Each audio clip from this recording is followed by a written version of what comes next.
আসসালামু আলাইকুম। ঈদ মুবারক, ঈদ মুবারক, ঈদ মুবারক। সারা বাংলাদেশের মানুষ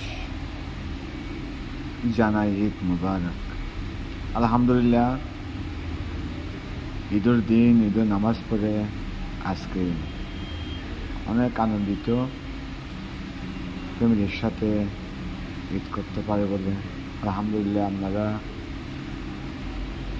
সবাই ঈদ করছেন, ভাই বন্ধু আত্মীয় স্বজন যারা আসেন, আলহামদুলিল্লাহ অনেক খুশি। আজ ঈদের দিন সবাই দোয়া করবেন, আমিও আপনার সাথে দোয়া করব।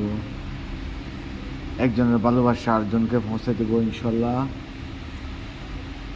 আলহামদুলিল্লাহ, আজকে দীর্ঘ 1 বছর পর ঈদুল ফিতর। খুব আনন্দ। আলহামদুলিল্লাহ, সবাই ভালো থাকবেন, দোয়া করবেন, ইনশাল্লাহ ভালো থাকবেন। আমিন।